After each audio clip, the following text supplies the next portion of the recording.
Halo teman-teman, jadi ini merupakan video pertama aku di Memosip. Nah, buat video kali ini aku tuh bakal ngebahas tentang SMK, Sekolah Menengah Kejuruan. Nah, untuk sharing-sharing kali ini aku gak sendiri, aku udah ditemenin sama teman aku, dia salah satu anak SMK. Langsung aja ya. Oke, sekarang kamu mending kenalin dulu deh nama kamu, kelas, sama jurusan kamu. Oke, jadi nama aku Rahma Komaria, aku sekolah di SMK Yarsi Medika, kelas 11 dan jurusan Teknologi Laboratorium Medik atau bisa dibilang TLM.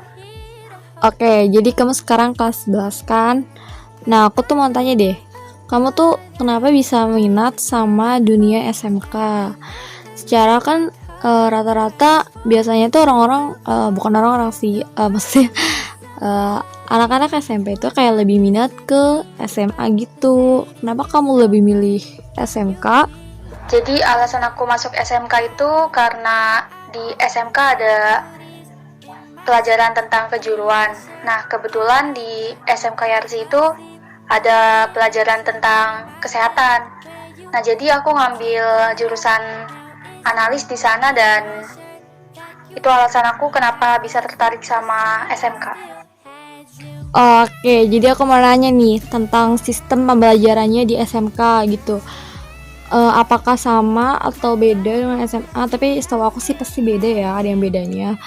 Tapi kalau nggak salah sih setahu aku dengar dari masyarakat gitu biasanya katanya SMK itu lebih banyak prakteknya daripada teorinya. Nah, itu gimana tuh? Bener apa enggak tuh pendapat itu? Apakah sama saja atau emang beneran lebih banyak gitu prakteknya? Secara kan kayak SMK gitu kejurusan. Menurut kamu gimana? Kalau di SMK Yarsi Medika sendiri sih cara belajarnya tentu ada teori, ada praktek. Jadi tuh kita di sana praktek itu dibagi jadi seminggu 2 kali. Nah, terus nanti karena ada absennya, ada yang ganjil, ada yang genap, nanti setiap hari yang udah ditentuin bakalan praktek sesuai dengan ganjil dan genap itu. Oh iya. Terus Rama kan ini SMK kesehatan ya. Nah, biasa tuh SMK kesehatan itu prakteknya ngapain aja gitu? Apakah suntik-suntikan atau infus-infusan atau gimana gitu prakteknya? Kalau di sekolah sih biasanya aku ngelakuin praktek penghitungan hemoglobin, eritrosit, leukosit, melihat bentuk leukosit, terus pengambilan sampel darah vena, dan masih banyak lagi. Kalau yang paling sering dilakuin praktek biasanya itu pengambilan sampel darah vena. Jadi nanti kalau misalkan kita lagi lab, kita tuh pasiennya dari teman sendiri atau bahkan dari guru yang pengen dicek HB-nya atau leukositnya. Soalnya kan kita ngelakuin praktek itu biar nanti kita lebih terbiasa. Makanya pembimbing aku lebih sering ngelakuin praktek-praktek yang berhubungan langsung sama pasien, kayak pengambilan sampel darah vena, cara komunikasinya, dan lain-lain. Oke, wah keren, serem juga ya disuntik-suntik kayak gitu tuh. Terus juga kamu nanya nih, kan biasanya anak SMK itu identik dengan PKL. Apakah di setiap SMK itu diwajibkan PKL atau sebenarnya PKL itu sendiri tuh apa sih? Kenapa ya orang anak SMK tuh wajib gitu PKL? Terus biasanya tuh pas kelas berapa gitu PKL itu?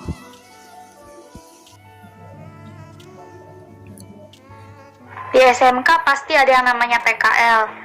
Nah, PKL sendiri itu kepanjangan dari praktek kerja lapangan. Terus gunanya PKL itu buat mengukur kemampuan dari kita seberapa dalam teori yang udah kita pahami lewat materi-materi sama praktek yang udah guru ajarin. Terus PKL itu kalau misalkan di SMK Yarsi Medika dilakuin pas kita udah kelas 12. Kalau di SMK lain rata-rata itu dilakuin pas mereka kelas 11. Jadi untuk saat ini aku belum ngelakuin PKL. Oke, jadi kayaknya setiap SMK itu diwajibkan PKL ya. Terus kan kalau kamu tuh mulai kelas 12 tuh ya, berarti kayak udah tahun akhir gitu. Nah, terus ini nih yang kayak opini masyarakat, tapi kayaknya udah banyak terbukti kayaknya. Katanya tuh kalau masuk SMK itu tuh katanya bisa langsung dapat kerja. Nah, menurut kamu itu gimana? Apakah itu benar atau tidak gitu? Dari pengalaman kakak kelas aku, dia jurusan keperawatan. Jadi dia setelah lulus dari SMK langsung diterima kerja di tempat PKL dia dulu. Soalnya performa kerja dia bagus. Tapi jatuhnya itu masih asisten. Kalau misalkan kita mau lanjut lagi, itu harus nempuh pendidikan dulu. Misalkan kayak mengambil gelar dulu. Kayaknya kayak mau lulus SMK itu, lulusan SMK tuh kayaknya udah bisa gitu ya ditaruh dibuat lapangan pekerjaan. Nah, aku mau tanya sendiri nih ke kamu. Kalau kamu sendiri mau lanjut kerja apa lanjut kuliah setelah lulus? Kalau aku sendiri dapat pertanyaan mau kerja atau kuliah, aku bakalan milih kerja. Soalnya aku pengen nambah pengalaman dulu. Terus rencananya kalau misalkan udah kerja itu pengen lanjut kuliah juga. Jadi udah nambah pengalaman, nambah wawasan lagi. Terakhir ini aja deh. Aku minta kamu kasih saran buat adik kelas atau buat teman-teman yang nonton yang kayak masih ragu gitu sama SMK dan ada yang mau daftar SMK tapi kayak masih maju mundur gitu, kayak masih gimana gitu. Coba dah kasih saran yang baik dan benar supaya teman-teman udah gak ragu lagi gitu. Jadi saran aku buat kalian semua yang mau masuk SMK itu lebih baik dipikirin lagi. Jangan sampai kalian cuman asal pilih terus gak nyaman di jurusan itu malah ngebuat belajar kalian gak efektif. Jadi pilih jurusan yang kalian pengen dan jadiin itu sebagai motivasi buat kalian lanjut ke jenjang yang lebih tinggi lagi. Oke deh, makasih buat Rahma Komaria yang hari ini udah mau aku tanya-tanyain tentang dunia SMK. Semoga lancar dan semoga PKL nanti pas kelas 12 lancar. Oke? Iya, sama-sama. Semoga nanti yang rencananya mau masuk SMK bisa dipikirin lagi lebih matang. Oke? Oke deh, buat teman-teman yang masih bingung atau masih kayak kurang puas sama bincang-bincang kali ini, kalian bisa tulis komen di bawah ya. Kalau kalian suka, kalian bisa like, share, and subscribe. Thank you.